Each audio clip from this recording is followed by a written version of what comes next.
paragraph on a piece of paper, held by a magnet on the refrigerator, said it all.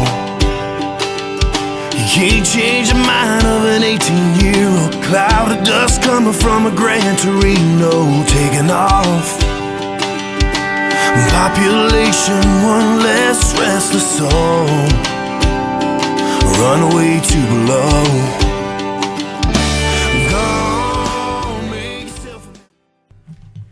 Well, good evening, everybody, and welcome to Unexplained Reality with Brian Quinn and Harrison Quinn. Yeah, I'm here too. Yes. So I hope everybody's having a good, or had a good week. Ours been pretty good. Harrison's did real good come today, right, buddy? Yeah, I just got my Alienware Aurora came in today. It is a great PC, and if you're looking for an entry level without, breaking the bank super hard PC for gaming, that's Alienware Aurora with a GTX 1060 is the way to go. Yes, exactly. I also call it a PC. Yeah, that's what it is, but I mean. Yeah, I know, but. Can't say his technical name. Anyway, so I hope everybody's having a good day. Harrison's ecstatic. He's out of school. He's got his new gaming PC, so Absolutely. He's loving life right now. Everything's going pretty much the same for me. Still got to work every day. So, anyways, like I said, I hope everybody's having a good week, and they're going to continue to have a good week the rest of this week. Be a couple more days. The weekend will be here. That'll be nice. I don't know about where you're at, but here it is hot. Supposed to be hot this weekend in the mid 50s, mid 90s. That's normal routine here. But at least we're only in the 90s in June, so I'm sure it'll be hot enough soon enough. Yep. We've had lots of downloads over the past week. We appreciate that. That's amazing. We're creeping up on 1,200 downloads, so might not sound like a lot to a lot of people, but to us it's pretty awesome. I think people are listening to us. That's great. We appreciate it. We'd like to hear some feedback. Unexplained.reality@yahoo.com. Also, you can hit us on Instagram, Twitter, Facebook. Come follow us, friend us. That would be awesome. We'd love to hear any stories you might have, or if you just want to chat, input on anything is great. We'd love to interact with you, so feel free to do that. We have some upcoming shows. I know I keep saying that, but I've just recently got another guest that we're going to bring on here in a week or two. It's going to be awesome. It's going to be great. So hopefully, the next few shows we'll have some guests and some really interesting stories. So we're looking forward to that, and hopefully you guys will be too. I think you have anything? What's going on, buddy? Besides your PC, your gaming PC? Thing to talk about news-wise, or? Not really, other than the Paris or the London Bridge. They had an incident in Paris today too. So between the UK and France, our prayers go out to everybody affected by that. It's just nonsense, ridiculous that you can't go out and and enjoy your time without having to worry about and see these beautiful places without having to worry about getting caught up in the middle of some terrorist act. Everybody has different views. We have different views, even between me and Harrison. Even though we're father and son, we have different views. But we aren't going around trying to blow each other's room up or beat each other with a hammer or something. So It's craziness going on. So we pray for those, and they're in our thoughts and prayers for sure. It's a very sad world we live in. But anyways, I have a few things as usual. First off, this leak from 25-year-old working at the NSA. Leaked this classified document online that was pretty sad. I don't know, coming from a military family, having a father that was military and some brothers in the military, that's, I don't know, she was an Air Force vet too, so I don't know. I don't know why she did that, but it's not good. So I don't know if you've heard about that, but it was all over the news earlier.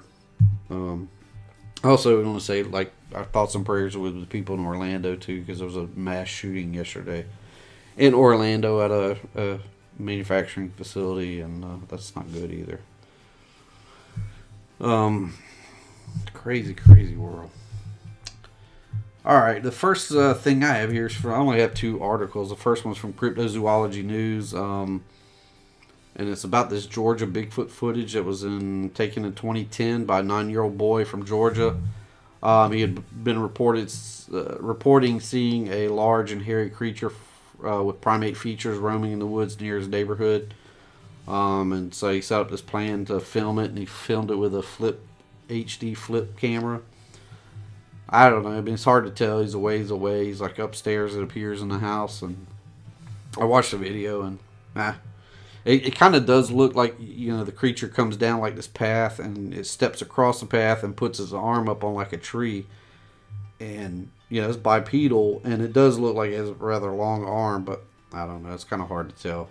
There's a lot of commotion, and right after the filming starts, he catches like just a little bit of the full body, and then it's like from the waist down is all you can see at the very top of the thing. So it's just and plus it's quite a distance.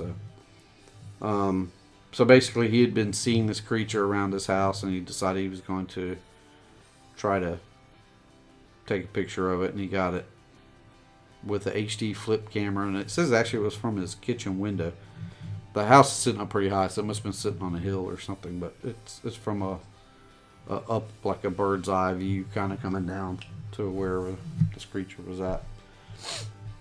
The next one I have is from phantomsandmonsters.com. This was interesting. It's the article's entitled "Lost Time in the Fog."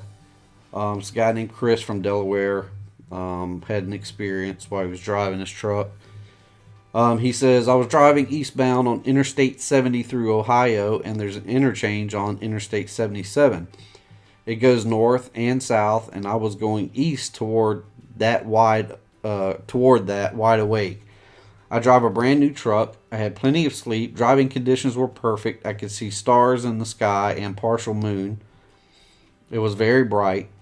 Then as I got close to the interchange, there was some slight fog, but it wasn't anything too drastic. It was just minor. But, like, to make a long story short, the last thing I remember is approaching the interchange, and what seemed to be exactly maybe 2 or 3 seconds, I'm out of the fog, and about 2 or 3 minutes after that, I noticed the mile marker signs being different. Meaning, instead of being 81, 82, 83, they were 37 through 38. That way, lower sequence, and I noticed that the moon that was in front of me was out to my left. So I was obviously going south. I pulled over right away. I pulled out my map to look at the very next exit coming up, and I was literally 15 miles south of that interchange in what seemed to be about maybe 30 seconds. It really, really freaked me out because I consider myself a pretty sharp individual. I'm in good health, no medication. I'm on a dedicated route that I've been doing for 3.5 years. I can drive it blindfolded, and for that to happen, I had to drive an extra couple of miles to get myself situated. I could not believe how far south that I had driven, and the only thing I can think of is that I went through that fog bank, and the rest is history. And it's always really bothered me, thinking there was something wrong with my mental health or my physical presence. And basically, it sounds like, I think that came from, says the source was from Coast to Coast AM from May 26, 2017. It sounds like to me he was a time slip. It's kind of interesting. It's like that case about the guy outside of the what's the name of the collider outside of Chicago? Fern Labs or something like that. I'm not sure. And he was driving down the road, and I heard it on like Into the Fray radio. I think It was like about a bus. He saw a bus. Yeah, he saw a school bus with an old man driving it. Looked real. He said it was unique. He had white beard, dark sunglasses, baseball cap, and like some kind of jacket or jacket or windbreaker or something on. And he said, like right behind it, he saw another bus with the identical guy driving it. He said, "Wow, twins driving. They've dressed the same. They look the same." And then when he actually like stopped or whatever, he looked out the window, looked back because he looked in his rearview mirror, and then he only saw one school bus. So then he pulled over or stopped or something and looked back by hanging his head out the window, and there was only one school bus. That's crazy. It's weird stuff going on at the collider. Mm-hmm. There stopped and then it restarted real fast. A little bit of time slip in the Matrix. Yeah, for real. That's crazy. Anyways, I guess we, if you got anything else to add, buddy, we'll just jump on into it because we got a lot of stuff to cover. Go ahead. Tonight we are doing, I'm calling it Tragedy in the Urals. You'll know it as the Dyatlov Pass Incident. Forgive me for these people's Russian names because I'll probably butcher them, but I'm going to try to do my best. But basically, it's a story about 9 friends who left their university on winter break, during winter break to go on a hiking trip, and they just never returned. And when they were found in some unique circumstances. This story's been told many times. There was a mockumentary done by, I guess, Discovery, I think it was, called The Russian Yeti, which kind of... Anyways, we'll get into all that. I'm going to just go into the story, and we'll talk about the what-ifs and the what could have been afterwards. But so, in 1959, 9 friends, most of which were attending the Ural Polytechnic Institute in Yekaterinburg, Russia, were on winter break when they decided they wanted to go out for this outing or hiking trip. The destination for the adventure was a Torton Mountain in the Ural Mountain range of Siberia. The outing was not just an adventure; it was also to elevate the skilled mountaineers from their Class 2 classification to be Class 3. And 1959, you got to think in this part of Russia, hiking or being outdoors like that, mountaineering, was a major endeavor for most of the population, or much of the population. I mean, you're talking about Cold War Russia. They didn't have modern luxuries, modern technologies that you enjoy today, even in Russia. This Russia in this time period was like what you would think of, typical Russia. But these were smart kids. They were going to school for different disciplines, and just being the case of having bare necessities. Basically, this is what people like to do. I mean, even today, people have all the luxuries in this country that you get, but there's nothing beats going out in nature, and that's what they were doing. Even in Siberia in the winter, And not to mention it was something they could enjoy free of charge, being out in nature. A little bit about the Urals there. It's a mountain range that runs approximately from north to south through western Russia. It goes from the Arctic Ocean, the coast of the Arctic Ocean, to the Ural River in northwestern Kazakhstan. Hope I didn't butcher that. The mountain range forms part of the conventional boundary between the continents of Europe and Asia. They lie within the Ural geographical region and significantly overlap the Ural Federal District and the Ural Economic Region. They're rich in resources, including metal ores, coal, precious and semi-precious stones. And since the 18th century, they've contributed to the mineral sector of the Russian economy. So that's off of Wikipedia. about the Ural Mountains. A little bit about Ural Polytechnic Institute, also known as is referred to as UPI. It's now called the Ural State Technical University. It's an institution of higher learning that was founded in 1920. It's part of the Urals University. Around 1925, the institute broke its ties with the university and became its own institution. During World War II, with the need for new military equipment and the Nazis occupying Western Russia, much of the industrial production was moved to the Urals area, to that region. So this, combined with the fact that UPI already existed in the Urals, allowed the institute to work hand in hand with industrial plants of the region. They were able to, produce equipment needed for the war effort, and UPI was able to train engineers needed to design this new equipment and help manufacture it. As I say, UPI is now Ural State Technical University, and it is the largest technical institution of higher education in Europe. So, it was a happening place. If you're trying to get a higher education, this was the place to do it. So, like I said, this took place in January, end of January, beginning of February 1959. The key people in this are these friends that went on this hike. The first one being Yuri Doroshenko. He's just referred to as Doroshenko. He was 21 years old and was a radio engineer student at UPI.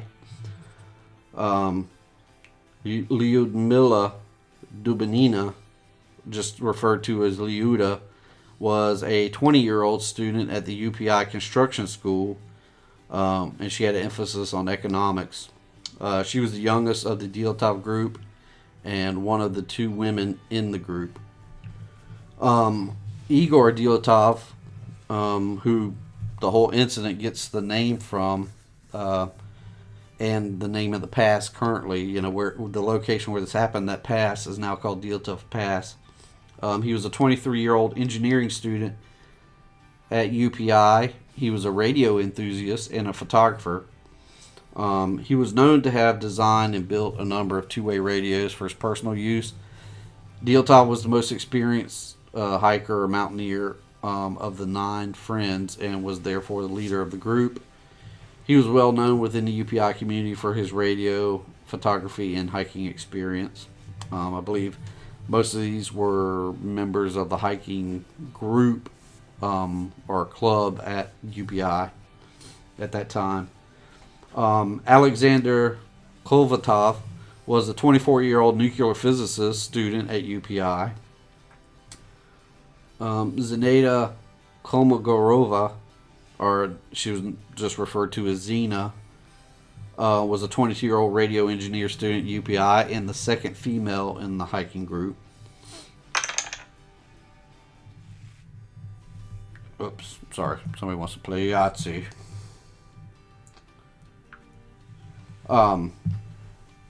Yuri, this one's going to be hard. Yuri Krivonishchenko, also they just referred to him as Georgie for obvious reasons, was a 23-year-old construction and hydraulics student at UPI. Rustim Slobodin, also known as Rustic, or referred to as Rustic, was a 23-year-old graduate of UPI with a degree in mechanical engineering. Nikolai Thibault Brignolis, he was just called Kolya. I'm not sure why they call him Kolya. He was a 23-year-old graduate from UPI with a civil construction degree, so he was already out of school. Yuri Yudin, they just referred to him by his last name of Yudin. He was 21 years old, and apparently he wasn't going to school at UPI. He was just a friend. The last one was Alexander Zoltaryov, referred to as Sasha, was a 37-year-old. He was a hiking instructor and World War II veteran. He was studying military engineering and worked in mining. He was the oldest member of the group and was kind of a last-minute add-on to the group. So,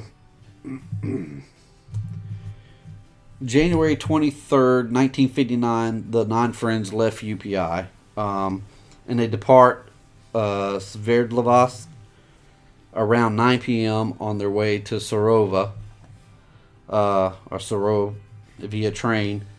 They arrived in Sarov just before 8 a.m. on January 24th, 1959. While they were in Sarov, they spent the afternoon at a school called School 41, entertaining the school children. They talked to the children about their trip and hiking in general. They also had some fun with the children, singing songs and playing music. Rustam Slobodan, Rustic, as he's referred to, is quite the entertainer.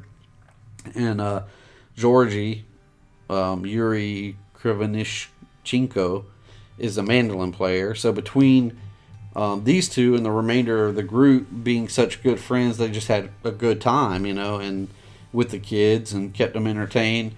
And they had such a good time that the kids followed the group of hikers when they left the school and headed to the train station for the next stage of their trip.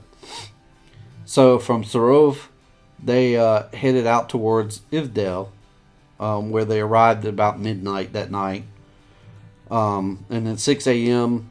the next morning on January 25th, they board a bus in Ivdel en route to their next stop, which is Vizhay. They arrive in Vizhay at about 2 p.m. that same day, and they're given just better than what they expected accommodations by the director of that work camp. And just to give you a little background, in this area of Russia during that time, there were a number of work camps and prison camps, also known as gulags. And gulags were forced labor camps set up under Joseph Stalin. January 26th, the hikers talked with the town forester in Vizhay while waiting to leave for their next stage of the trip, which was Sector 41. It's a woodcutting camp. So this is one of those labor camps. This is not a prison camp, it's just a labor camp. So they travel via truck to the remote camp and arrive there at 4:30 p.m. At that location, the hikers are provided a dormitory of sorts that were usually used for housing the camp workers. In their typical joyful way, the group spends their night singing and reciting poetry until the wee hours of the morning. On January 27th, much of the day is spent waiting for the next form of transportation, which arrives about 4 p.m. That form of transportation is a man with a horse and cart, and he takes them to a northern settlement, which is an abandoned geological site. The trip is kind of rough. It follows the Lasva River, and they try to stay on the river when they can because it's frozen, but it's difficult riding in the back of the cart, and it's just, in fact, I think part of it they had to walk it, I think, because they could only put their packs in there. But they arrive in the wee hours of January 28th and find an empty house to spend the night. They sleep until daylight the next day. By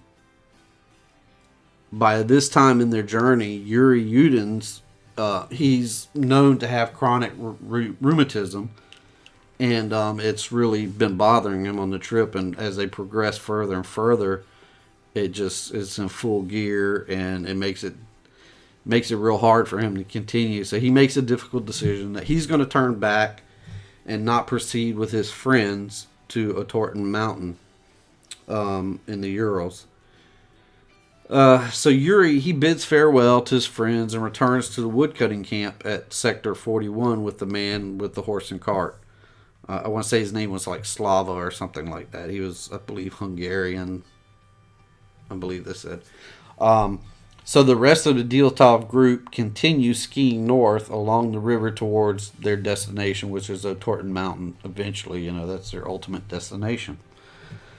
On January 29th, they arrive near the Ospia the Ospia River, and set up camp for the night.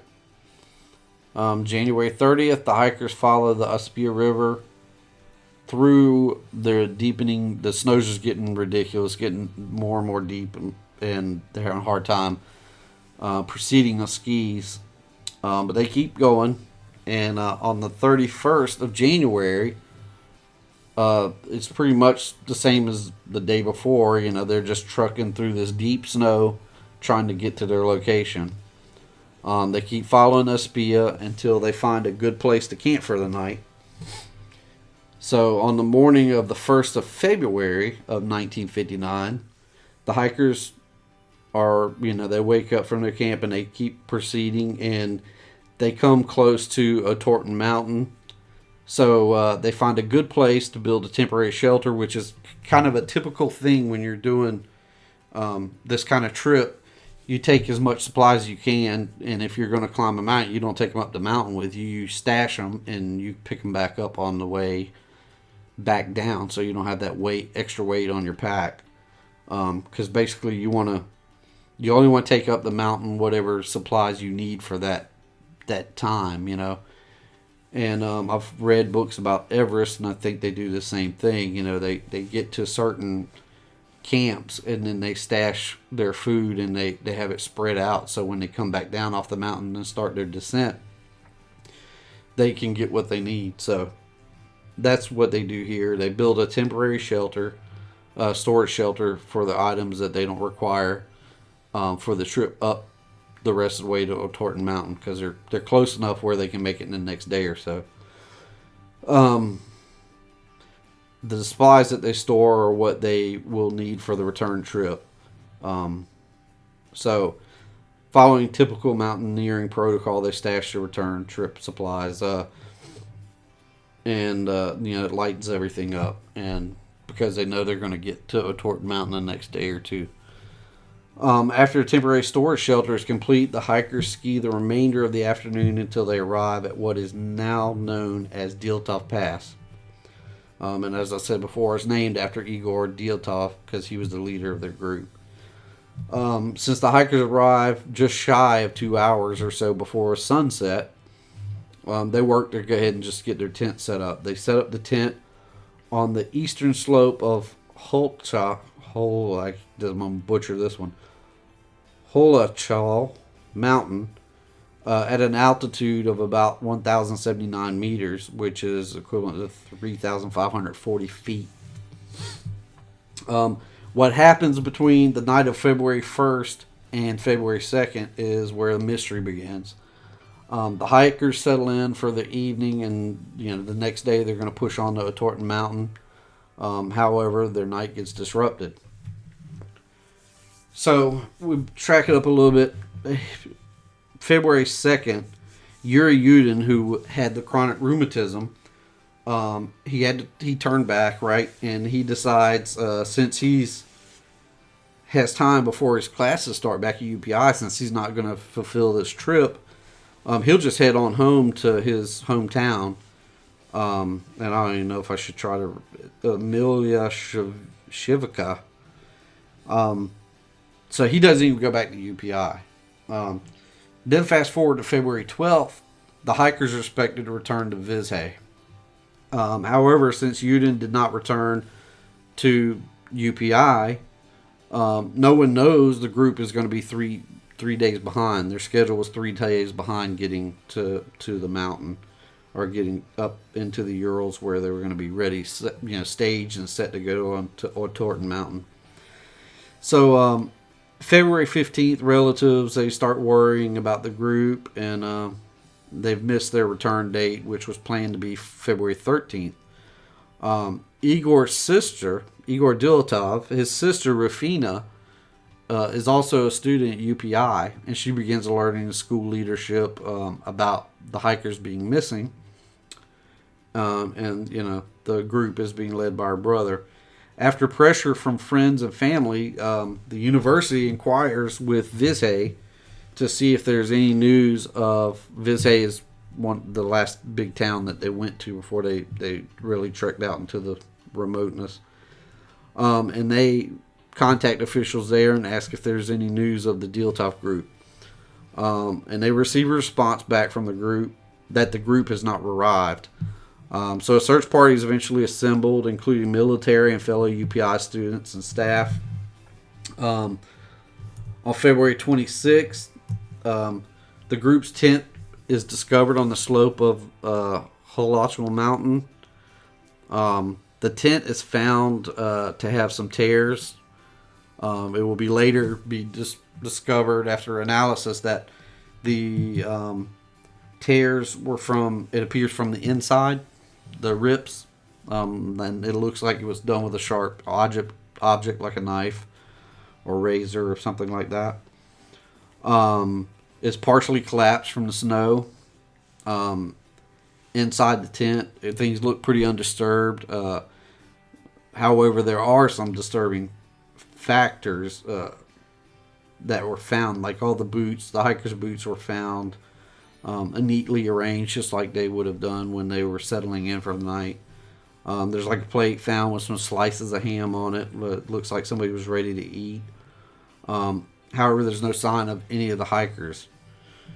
And you got to think, you're in the Urals, and this area where they're in is known for lots of wind, cold temperatures, and their tent is set up on an open mountain face, so they're exposed. But there's no sign of the hikers. So the other searchers in the area, they're in different areas looking, they get redirected to this location. And after, they do some searching about 20 yards south or 20 yards below the tent where the tent is located, they find 9 sets of footprints. And the prints are all going away from the tent toward the valley below. 1 mile down the slope, they find the body of Yuri Doroshenko and Yuri Krivonichenko, and they're found by a cedar tree. It appears that the Doroshenko and Krivonichenko have tried to start a fire. And based on how the bodies are lying and some broken and cut branches, they sum up that one of those two had climbed up the tree to get some limbs from the cedar tree to burn, and it appears that the branch broke and they fell out of the tree, and then the fire that they had tried to or attempted to make was just not enough to sustain them. And just interesting fact, I mean, this is kind of off of it, but cedar wood is known to be very dry, even from a green limb. So it makes sense that they would have been trying to, break limbs off or cut limbs off to make a fire. Fir trees and other trees found in this region would not have been, so that shows how smart these guys were, that they knew that a cedar tree is what they needed to try to start a fire, even though it was green wood, they're cutting these limbs off. They knew they could get a fire started with it. But regardless, the fire wasn't enough to ward off hypothermia. And both of them died at that location. Igor Dyatlov and Zina, or Zeneta Komogorova, were found later in the day. Igor was roughly 1,300 yards from the tent, and Zina was about 300 yards from Igor. On March 2nd, the hikers' temporary storage shelter was found. And then, let's see.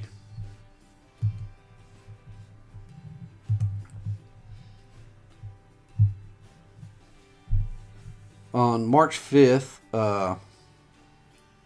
Rustim Slobodin's body is found under a foot of snow between Igor and Zina. And then between March 18th and March 30th, autopsies are completed on Igor, Zina, Georgy, Doroshenko and Rustic, and all of them are found to have died of hypothermia. May 4th, the remaining 4 hikers are found at the bottom of a ravine. I think it was stated that the ravine was like somewhere between 24 and 28 feet deep. And the bodies were sitting in slush at the bottom of the ravine and are very decomposed. As you know, there's been plenty of speculation about what happened to these individuals. 3 of the ones that were found in the ravine were found to have like body trauma. I think 2 of them had broken ribs. One of them had a real bad skull fracture, or their skull was bashed in. And one of them was missing a tongue. I believe the one with the skull fracture was missing a tongue. Like I said, Discovery did this mockumentary where they did the Russian Yeti, and they speculated that they had been attacked by Yeti, and it ripped their tent, and they ran from it, and some of them died of hypothermia just from running from it and getting stuck because they didn't have any shoes on. None of them had shoes on. The other ones down, they had the body damage that they were probably like tossed into a tree or something to kill them, and that's where they sustained all this this blunt force trauma. And I was that's interesting, and I really kind of got on the bandwagon for a while, but most of this information here is from a book called Dead Mountain by Donnie Eichar, and after I read that book and saw the facts about it, it really, you went from the Russian Yeti thing, and then a lot of things about when this happened and the search crews were brought in, or assembled. It was military involved, and then they brought in, like almost immediately after they started searching, they brought in a prosecutor to treat it as a criminal case, and they looked at it from that point of view. And I think the final in the Russian investigation, I believe the final verdict on it was that they died of an unknown force or something very vague and generic like that. One interesting part is when the second set of, so they found the first 5 within a few days of each other, and then on May 4th they found the remaining 4 hikers in a ravine. When they found them, they had them wrapped up in tarps, and there was a place on that slope called Boot Rock, and it is a rock outcropping that's, I don't know, I think it's like 30 feet high or something like that, and it's shaped like a boot. So it's it's kind of interesting.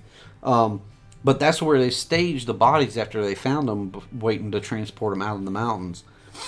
So when they found these 4 bodies on May 4th, they put them at Boot Rock, and they had them wrapped up in tarps, and they called in an Air Force helicopter. And the pilot got there, and he didn't know. He just got his orders to go pick up something at this location, and so he flew there. And when he found out that it was 4 bodies of these hikers, he refused to take them because they weren't in a zinc-lined coffin. And it's kind of interesting. Everybody's like, well, yeah, you're going to take him. He's like, no, I'm not. So he called his superior or whatever, and his superior said, no, he's not taking them if they're not in a zinc-lined coffin. Well, zinc-lined coffins are usually used for like contaminated bodies. So it's kind of interesting the military would require that. There was also some speculation about there being possibly tests, like maybe nuclear tests or some kind of bomb testing in that area at that time. There was a number of sets of hikers in the Urals, and they all kind of came from the same area, originating from. But at least one of those groups had claimed that they had seen like bright lights or orbs in the sky that night. However, on further investigation of that claim, one of the the guy that was saying it, one of his other members of the group that he was in, said, no. That happened on February 17th. It was 2 weeks after when whatever happened with these, the Dyatlov group had already transpired. So that was kind of shut down. But, then they thought, well, maybe it was armed men. They got too close to something and armed men had attacked them, but there was they found 9 sets of tracks, and they were all, there was 9 hikers. They didn't find any additional ones. So that kind of looked like, how could that happen without them leaving footprints, especially since they're on an exposed slope. They're not like in trees or something where they can come from above or, something crazy like that. So then they wanted to blame it on a local tribe called the Manzis. And, but yeah, that was quickly shut down because the Manzis were actually out there helping do a search and rescue because these people know the area, they live there, and sustain themselves, in that environment, in that location. And in fact, on the trip up, the Dyatlov group stopped at a Manzi village, was one of their locations where they spent the night, and they had tea with these people. So they befriended them, and these are not known to be violent people, so everything pointed to like that not being a possibility either. So, yeah, you really don't. It's been a mystery. It's been speculation for years and years. Well, what's interesting is Donnie Eichar, who wrote this book, he heard about this and got interested in the subject just because he heard about what happened and invested a lot of time and money researching the whole incident and made a number of trips to Russia.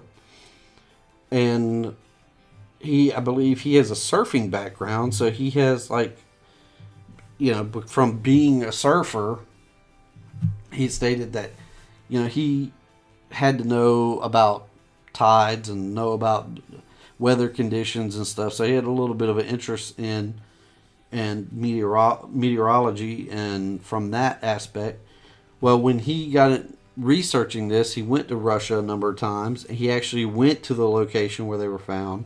He made the trek up there and into the mountains, and he was reading an article and found out about this phenomena called the Carmen Vortex Street, I believe is what it's called.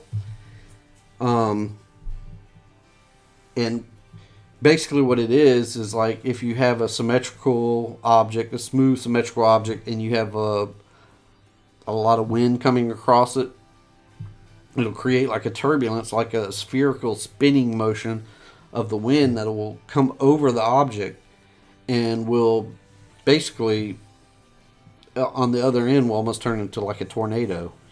So he was thinking the boot rock was what was causing it. The wind was coming across that mountain, hitting the boot rock, and it was creating this vortex. So he actually went to NOAA and talked with a doctorate, a guy who has a PhD there, about this. They actually met with a team of them, and about this phenomena. And they said, well, no, the boot rock wouldn't do it because the boot rock is jagged. It has all these facets, they would expect something more uniform or symmetrical and smooth. So he explained the whole situation, what he was doing there. And actually some of the guys that were in that meeting were Russian scientists and, or I believe physicists. And they were interested that he was interested in it. And so, they kind of shot him down on that theory. So he left there and started thinking about it later. So he sent a bunch of pictures to this head scientist or physicist at NOAA. And, told him about, just told him thank you for his time. And he sent send all these pictures. Well, the next day he was supposed to meet with a guy again, and when he met with him, the guy said, well, basically it wasn't boot rock, but it was the actual crest of that mountain that they had camped on, Holocaust Mountain. That was what, it was a rounded dome, like a ball dome at the top, and that's what actually created the Kármán vortex. And along with that, it created infrasound, is what the thought is. And the infrasound and that vortex racing down, it is with infrasound. If you don't learn anything about infrasound, if you've been around the Bigfoot world or animal world, you know that animals produce infrasound. People speculate and say Bigfoot, Sasquatch, creates infrasound. And it's like a defense mechanism. Tigers do it, elephants do it. I think gorillas do it. But a lot of animals do it, and basically they create this infrasound, and people who are affected by it say, it gives you like a nauseous feeling, makes your tummy queasy, and you can't really hear anything. You just feel it. You feel it in your body. And basically the speculation, or what he says in this book, is that this phenomenon is created coming over the top of this mountain. It's racing down the slope, and then you've got, along with the infrasound, you've got this vortex, which is just like wind. It can be like a tornado coming down the mountain, and they probably heard that and felt it, knew something wasn't right, and they took off. They just ran for their lives, thinking something's getting ready to kill them.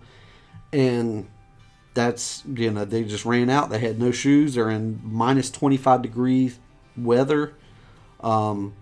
Temperatures are totally exposed. They're in 2-3 foot of snow. It's horrible conditions. Probably happened at night. It probably happened late at night. Usually winds pick up at night. And it was just the perfect storm, basically. I mean, nobody knows for sure, but to me, this is the most feasible explanation that he puts here in this book. And they had some people speculate too. So, well, maybe it's avalanche. It's a mountains avalanche, but the slope that they were on was only about 15-degree slope. So nobody believed after they found that out. They were like, that's not going to be avalanche. Avalanche would have to be a steeper slope.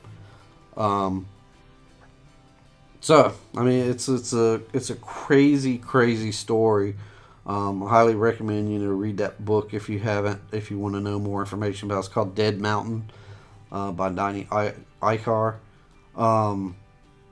It's fascinating. I've heard the story, like I said, for years and years and years. Never really checked into it other than watching some documentaries about it. And, I watched, of course, the Russian Yeti, and that had me all stoked up. Now, I've been unable to figure out, there is a picture that supposedly was taken by that group of like a dark figure like poking out from behind the trees, like stepping out into the path with 1 foot.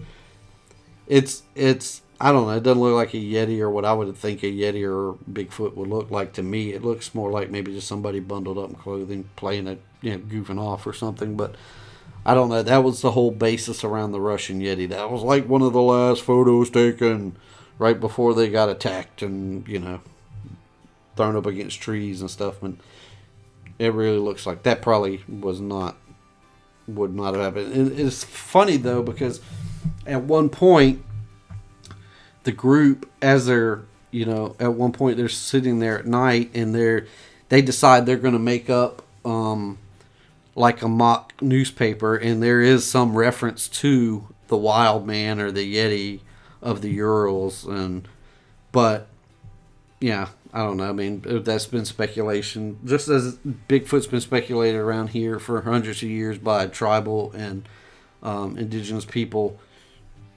It's the same thing over there. I mean, there's been speculation about wild men and Yeti. I think, what do they call it in Russia, buddy? The Amas or Ama, I'm not sure. Something like that. Something with A. I should know that, but I can't remember. So, yeah, I don't. It's a fascinating story, and this was a spin on it that I've never heard, but it makes a heck of a lot of sense. And actually, I've got a little part from the book where where he talks about, talking to the professor or whatever, or Dr. Bedard is his name. This is what he says. He says, what you're really trying to do is reverse engineer a tragic event without any witnesses. So, yeah, basically, yeah, that's what it is. And I'm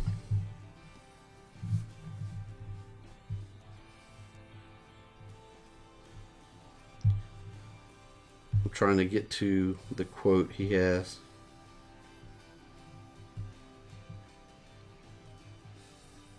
So he says it basically would be both vortex and infrasound. He said it would be difficult to come up with a more ideal confluence of weather and landscape to create Kármán vortex street. With vortices that would produce infrasound, these vortices would have been screaming right outside the hiker's tent that night, creating an intense discomfort and fear that they couldn't begin to understand. Quote, I can imagine they're all in the tent, Bedard said. They start to hear the winds pick up. Then to the south, they start to feel a vibration in the ground. They hear a roar that seems to pass them from west to east. They start to feel more vibration in the floor. The fabric of the tent vibrates. Another roar of freight train passes by. This time from the north, the roaring sounds turn horrifying. Their chest cavities begin to vibrate from the infrasound created by the stronger vortex now passing. Effects of infrasound are beginning to be felt by the hikers. Panic, fear, trouble breathing as physiological frequencies are generated. So, I mean, that's pretty, that'd scare the poop out of me, I think, if I was in the middle of nowhere, Russia. Sitting in the middle of nowhere, no one near you, in a tent, and you start feeling nauseous and scared out of nowhere, and then you hear this screaming outside of your tent. Oh, yeah. Yeah, I mean, really, if I've heard wind before that I had to sit here and try to figure out, is that wind or is that some kind of a banshee or something? You don't know. Is there a creature that's making that noise? So, the idea of banshees. Yeah, I know, but there's probably gonna be a show one day. Hopefully, yeah. So, anyways, that's the story of the Dyatlov Pass Incident. A very interesting book by Donnie Eichar, as I said a couple times. Dead Mountain. I actually found it at our local library, so it was a great book. I highly recommend it. It was interesting in a number of ways. It wasn't just about Dyatlov Pass, but the historical factor about this taking place in 1959 and the research that he put into it, and about Cold War Russia. And I didn't even know that there was such a big institute, the UPI, at that time. So that part was fascinating to me.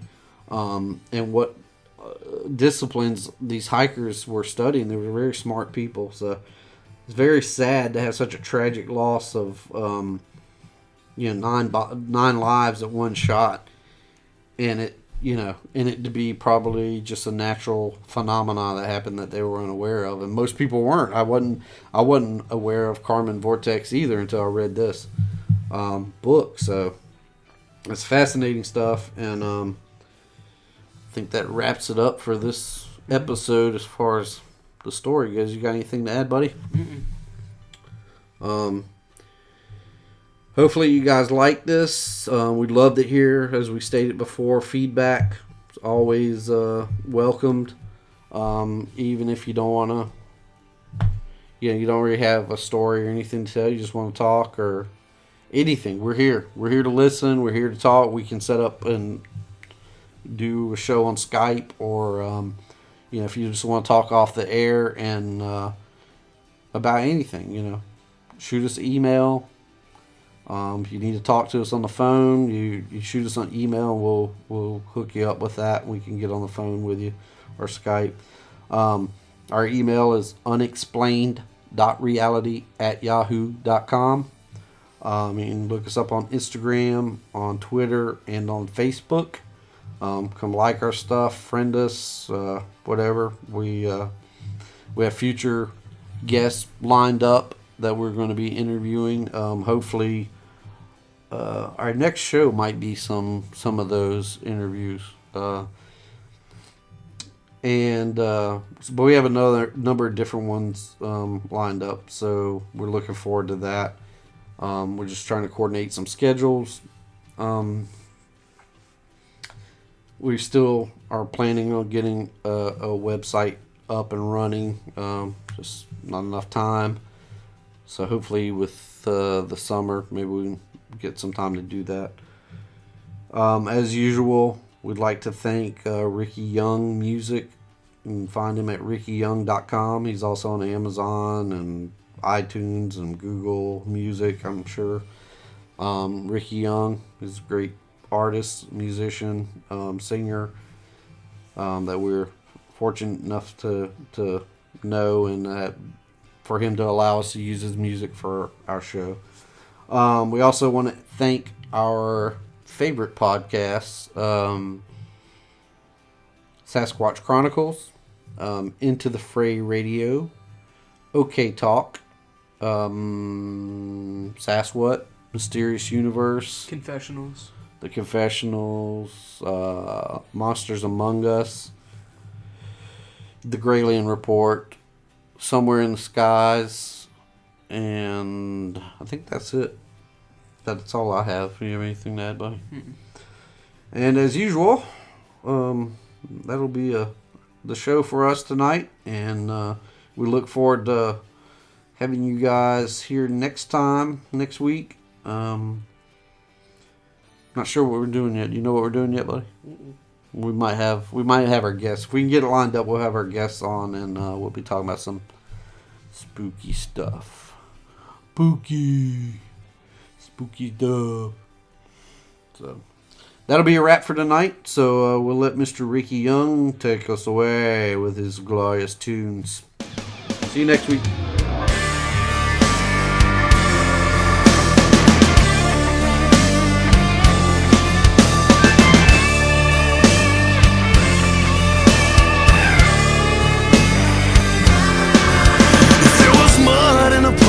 I was always in it, and I could wiggle out of trouble in a Carolina minute.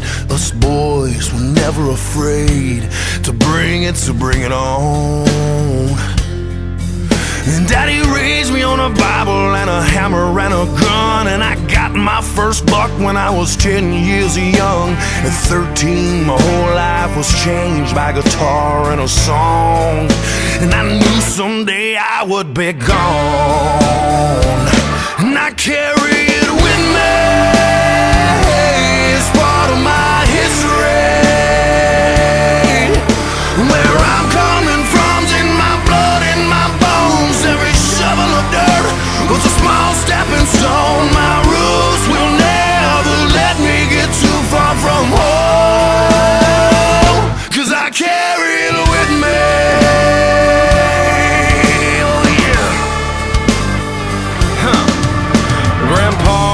A picture of how to live a life. He made damn sure what he did was always done right, and that pride and passion was passed on to me. I guess I'm just one more big old limb off a strong family tree, and I'll always be. Well, I carry it with me. It's part of my history.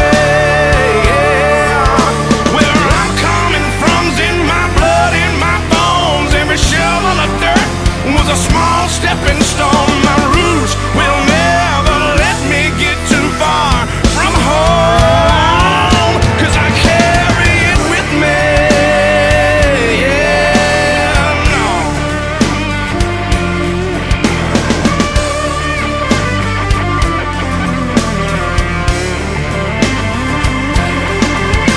Get ups and gones, the cracks of dawns, the blisters on my hands. Love that hurt, mistakes that worked, that made